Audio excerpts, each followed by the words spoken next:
क्या वाकई ये दुनिया की सबसे खतरनाक किताब है? और दुनिया के कई मुल्कों में इस किताब पर पाबंदी क्यों लगा दी गई? क्या इस किताब को किसी दूसरी दुनिया के मखलूक ने लिखी है? इस किताब में ऐसे किस राज से पर्दा उठाया गया है जिससे इंसानियत अब भी नावाकिफ है? आखिर ये कौन सी किताब है और ये इतनी खतरनाक क्यों है?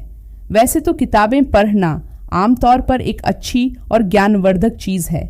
इसके अलावा अक्सर किताबें पढ़ना न हमारे ज्ञान में इजाफा करता है बल्कि हमारे दिमाग को सुकून पहुंचाने का एक ज़रिया भी बन जाता है। कुछ किताबें हैं जो आसान लगती हैं लेकिन वो उतनी ही ख़तरनाक होती है।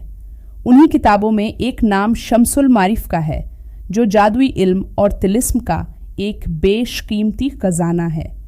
इस किताब के मुताबिक सबसे पहले बात ये आती है कि इसे लिखने वाला कौन है। ये बात आज भी एक खुफिया है। कई उलेमाओं का मानना है कि इस किताब को एक इंसान के बजाय किसी ऐसे शख्स ने लिखी है जो वक्त से परे हैं और इसे एक लंबे वक्त में मुकम्मल की गई है। जबकि इस किताब के औराक और नक्शों को देखकर कई शख्स इस बात पर भी यकीन रखते हैं कि यह किताब किसी दूसरी मखलूक यानी जिन्नात के द्वारा लिखी हो सकती है। कुछ लोगों का मानना है कि इस किताब को मिस्र के एक आलिम ने लिखी थी। अहमद अल-बूनी अल्जीरिया में पैदा हुए थे। अल-बूनी को इल्म तसव्वुफ, तिलिस्म, इल्म रमल जाफ़र और बहुत सारे उलूम में महारत हासिल थी। अल-बूनी इस्लामी तारीख़ के एक ऐसे शख्सियत हैं जिनके बारे में बहुत ही कम जानकारी मिलती है। अल-बूनी का दौर मशहूर सूफ़ी बुज़ुर्ग अरबी से मिलता जुलता है और कुछ सूफियाँ का ये भी कहना है कि उन दोनों ने एक ही सूफ़ी आलिम दीन से इल्म हासिल किया था।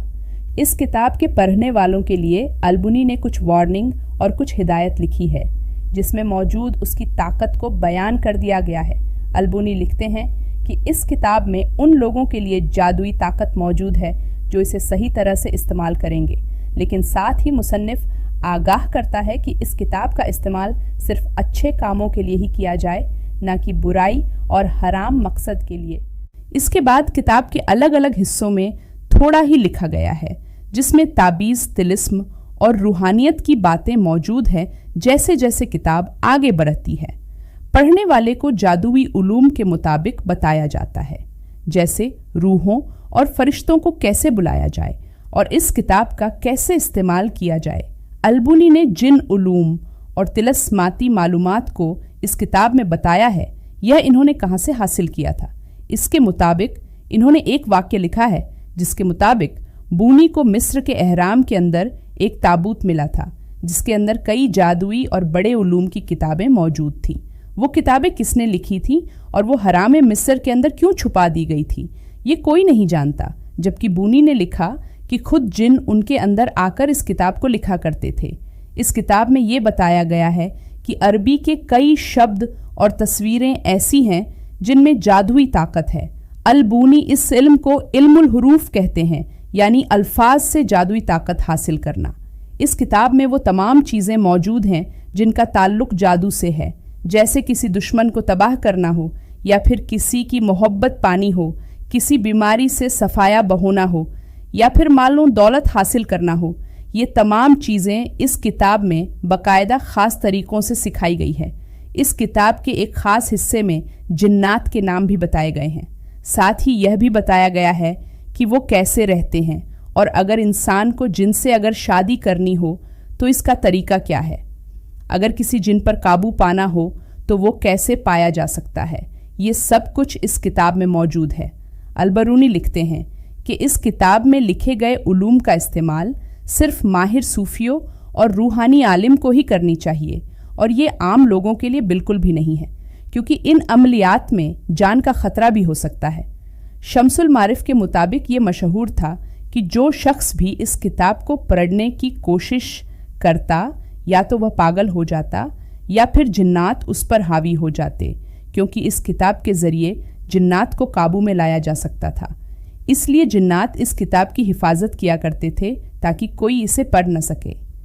वहाँ के लोगों का कहना था कि जब भी वो इस किताब को खोलकर पढ़ने की कोशिश करते हैं तो एक खौफनाक रोशनी आती है जिसे देखकर पढ़ने वाला बेहोश हो जाता है। यही वजह थी कि इस किताब के बनने के 100 सालों बाद तक ये किताब किसी ने भी नहीं पढ़ी थी, क्योंकि इसे पढ़ने वाला किसी न किसी आफत में पढ़ ही जाता था।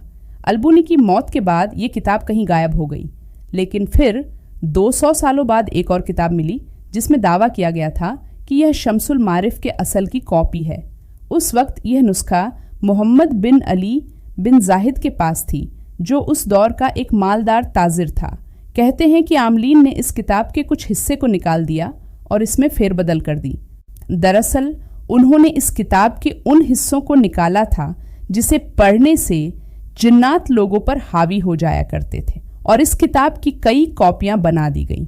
लिहाजा इस किताब में बड़ी हद तक तब्दीली आ चुकी है, और ये वो किताब नहीं जिसे अलबूनी ने लिखी थी, लेकिन अब भी इस किताब में मौजूद तिलिस्माती इल्म की वजह से कोई इस किताब को पूरी तरह नहीं समझ सकता था। अलबूनी के इस इल्म को कई लोगों ने हासिल करने की कोशिश की और इस किताब में मौजूद अमलियात पर महारत हासिल की, लेकिन उन तमाम लोगों के साथ हादसे पेश आए, जिसकी एक मिसाल अल हुसैन अल फल की है। अल फल की मिस्र का एक मशहूर मैजिशियन है। कहा जाता है कि अल हुसैन अल फल्की के पास शम्सुल मारिफ का वो गुमशुदा हिस्सा था, और इसी हिस्से को अल फल्की जादू करने में इस्तेमाल किया करता था। जब अल फल्की की अचानक मौत हुई तो पोस्टमार्टम के बाद पता चला कि अल फल्की की बॉडी को बुरी तरह से तकलीफ दी गई थी और उसके जिस्म के अंदर वाले हिस्से टूट फुट गए थे। माना जाता है कि उसकी मौत किसी जिन के हाथों हुई थी, क्योंकि अगर किसी अमलियात में कामयाबी न मिले तो जिन उसी इंसान को ही मार डालता है, और अल फल्की के साथ भी यह हुआ था। शम्सुल मारिफ में कबाला जादू और अमलियात बहुत ही खतरनाक है। ये किताब इंसानियत के लिए खतरनाक है, जिसका छुपा रहना ही बेहतर है।